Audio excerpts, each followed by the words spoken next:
এই রাতে আমাদের সাথে কি হয়েছিল সেটাই আপনাদের সাথে শেয়ার করব। আসসালামু আলাইকুম, কেমন আছেন সবাই? যে কথা সেই কাজ। বাড়িতে রওনা দেওয়ার কথা ছিল, সেহরি খাবো, নামাজ পড়বো, দেন সবকিছু গুছিয়ে রওনা দিব, কিন্তু হলো তার উল্টো। বাসার সবাই একসাথে হয়ে বসে আমরা সবাই গল্প করছিলাম আর একটু একটু করে লাগেজগুলা গোছাচ্ছিলাম। তখনই বললাম, সকালে তো যেতেই হবে, তাহলে কিসে যাব, কিভাবে যাব? বাসে তো এইভাবে যেতে পারবো না, কারণ আমার মেয়েটা প্রচুর অসুস্থ ছিল। হঠাৎ করেই সবাই গল্প করতে করতে বলছিলাম, রাতের জার্নিটা তো অনেক ভালো লাগে, দিনে না গিয়ে রাতে গেলে কেমন হয়? বাড়ি যাওয়ার কথা শুনে সাথে সাথে অসুস্থ থেকে সুস্থ হয়ে গেল মেয়েটা। ঝটপট করে উঠেই নিজেই দেখি রেডি হয়ে নিচ্ছে, আমি বাড়িতে যাব এই রাতেই। কি আর করার, যেই কথা সেই কাজ। বের হয়ে গেলাম আল্লাহর নামে।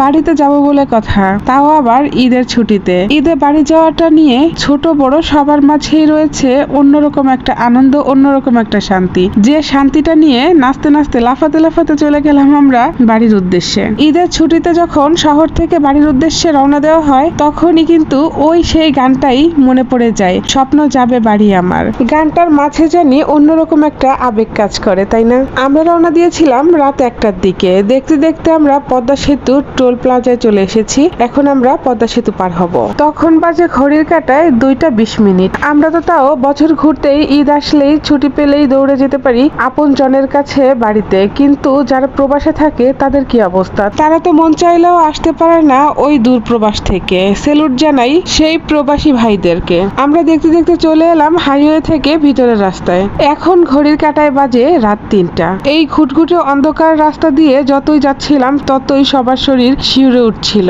শুনশান এলাকা, আশেপাশে কেউ নেই। মনে হচ্ছিল কেউ গাড়ির সামনে এসে দাঁড়িয়ে পড়ছে। হঠাৎ দেখি একটা বৃদ্ধ লোক একা একা দাঁড়িয়ে চা খাচ্ছে, অথচ আশেপাশে কেউ নেই। এটা দেখে কার না ভয় লাগে বলেন? মনে হচ্ছিল এই বুঝি গাড়িটা থামিয়ে দিবে। আমরা গাড়ির ভিতরে যারাই ছিলাম তারা প্রচুর পরিমাণে ভয় পেয়ে গিয়েছিলাম, এমনকি আমাদের ড্রাইভার মামাও প্রচুর ভয় পেয়ে গিয়েছিল।